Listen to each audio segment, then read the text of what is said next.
आइए जानते हैं आज के कुछ प्रमुख अंतर्राष्ट्रीय खबरों को। पहले एक नजर आज के हेडलाइंस पर। लेटर बम पर सीडब्ल्यूसी में हंगामा, सोनिया और आजाद ने की इस्तीफे की पेशकश।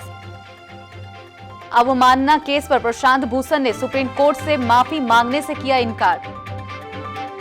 एटीएस ने गोरखपुर से पकड़ा आईएसआई का जासूस, पाकिस्तान के लिए कर रहा था एयरफोर्स स्टेशन की जासूसी। गैंगस्टर के सहारे भारत में आतंकी हमले करने की तैयारी, आईएसआई और पाकिस्तानी आतंकी समूहों की नई साजिश को लेकर अलर्ट।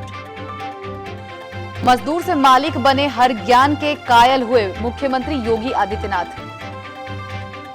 दिशा सालियान केस में पुलिस से हुई भारी चूक, फॉरेंसिक जांच के लिए नहीं भेजा गया फोन, मौत के कई दिन बाद भी था एक्टिव। साउथ कोरिया के अफसर ने कहा नॉर्थ कोरिया का तानाशाह किम जोंग उन कोमा में। ब्रिटेन के प्रधानमंत्री ने अभिभावकों से की बच्चों को स्कूल भेजने की अपील। आज एक बार फिर सस्ता हुआ सोना और चांदी। और रिया चक्रवर्ती से जल्द ही सीबीआई कर सकती है पूछताछ।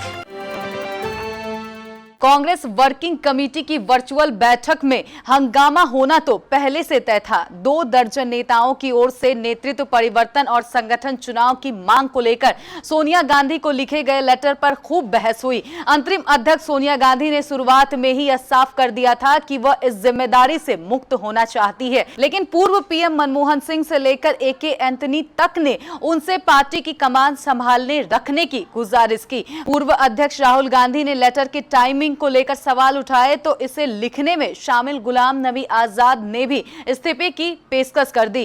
कांग्रेस के अंतरिम अध्यक्ष सोनिया गांधी ने पद छोड़ने की पेशकश की और कहा कि सीडब्ल्यूसी नया अध्यक्ष चुनने के लिए प्रक्रिया शुरू करे। सूत्रों के अनुसार सीडब्ल्यूसी की बैठक आरंभ होने के बाद सोनिया ने कहा कि वह अंतरिम अध्यक्ष का पद छोड़ना चाहती है और उन्होंने संगठन महासचिव केसी वेणुगोपाल को विस्तृत जवाब भी भेज दिया है। एक सूत्र में कहा गया है कि इसके बाद पूर्व प्रधानमंत्री मनमोहन सिंह और कुछ अन्य नेताओं ने उनसे आग्रह किया कि वह पद पर बनी रहे। कोर्ट की अवमानना मामले में वरिष्ठ वकील प्रशांत भूषण ने सुप्रीम कोर्ट से माफी मांगने से इनकार कर दिया है और कहा कि वह उनका विचार था और वह उस पर कायम है।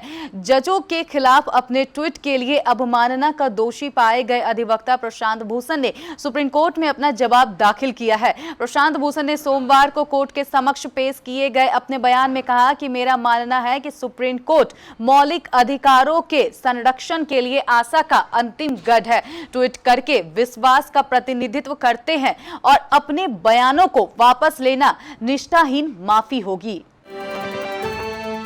गोरखपुर के कोतवाली इलाके का रहने वाला हनीफ उर्फ आरिफ पाकिस्तानी खुफिया एजेंसी आईएसआईएस के लिए जासूसी करता था। लखनऊ से आई एटीएस की टीम ने 2 दिन पहले उसे हिरासत में लिया था, लेकिन पूछताछ के बाद छोड़ दिया गया है। पूछताछ में उसने एयरफोर्स स्टेशन, कूड़ाघाट स्थित गोरखा रेजिमेंट और रेलवे स्टेशन की फोटो भेजने की बात कबूल की है। बता दें कि हनी ट्रैप के जरिए पाकिस्तानी खुफिया एजेंसी ने उसे अपने जाल में फंसाया था। व्हाट्सएप ग्रुप के जरिए वह आईएसआई को जानकारी भेजता था।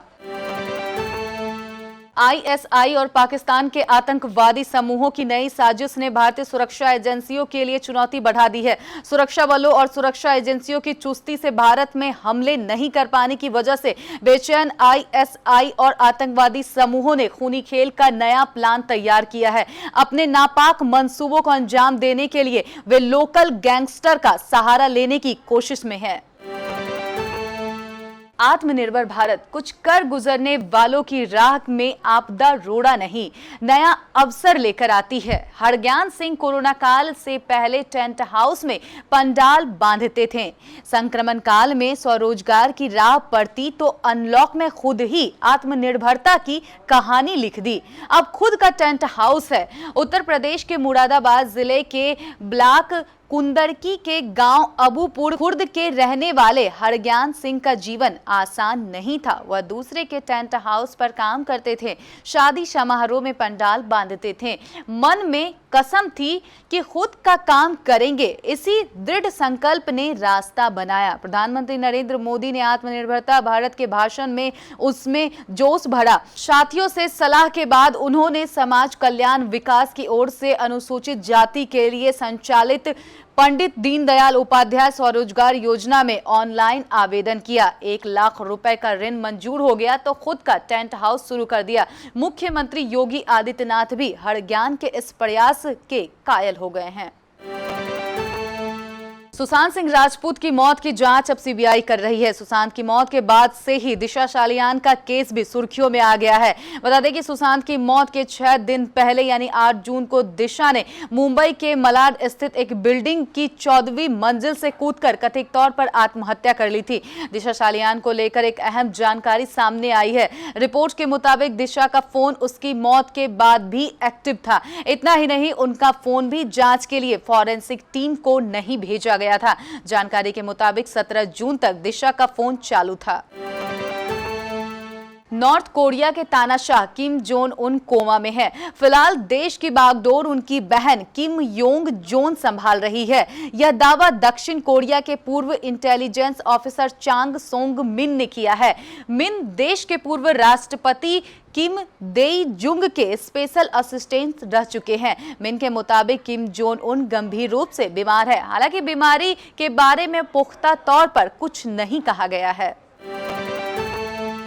ब्रिटेन के प्रधानमंत्री बोरिस जॉनसन ने बच्चों के माता पिता से कोरोना वायरस संक्रमण के डर को मन से निकालकर बच्चों को अगले महीने से स्कूल भेजने की अपील की है। देश में संक्रमण फैलने के बाद 5 माह से स्कूल बंद है और अगले महीने से सभी स्कूल खोलने की योजना है। प्रधानमंत्री जॉनसन ने कहा कि स्कूल खोलना सरकार की नैतिक जिम्मेदारी है। उन्होंने कहा कि 23 मार्च को जब देश में लॉकडाउन लागू हुआ था, उनकी तुलना में आज अधिकारियों को कोविड-19 के बारे में ज्यादा जानकारी है। एचडीएफसी सिक्योरिटीज के अनुसार सोमवार को सोने की कीमतों में उतार चढ़ाव देखा गया। राष्ट्रीय राजधानी दिल्ली में इसका दाम 44 रुपए की मामूली गिरावट के साथ 53,040 रुपए प्रति 10 ग्राम पर हो गया। इस संदर्भ में एचडीएफसी सिक्योरिटीज के वरिष्ठ एनालिस्ट तपन पटेल ने कहा कि रुपए में उतार चढ़ाव के साथ दिल्ली में 24 कैरेट सोने की कीमतों में भी उतार चढ़ाव देखा गया। चांदी की बात करें तो यह 206 रुपए घटकर 68,202 रुपए प्रति किलोग्राम पर हो गई है। अभिनेता सुशांत सिंह राजपूत की मौत मामले की जांच कर रही सीबीआई की टीम ने रविवार को रसोइये नीरज, घरेलू सहायक दीपेश शामत और दोस्त सिद्धार्थ पिठानी से पूछताछ की। खबर है कि आज रिया चक्रवर्ती से पूछताछ हो सकती है, जिसके लिए रिया को नोटिस भेजा गया है। हालांकि रिया के वकील का कहना है कि उन्हें सीबीआई का समन नहीं मिला है। जैसे ही उन्हें समन मिलेगा, रिया अपना बयान दर्ज करा देगी।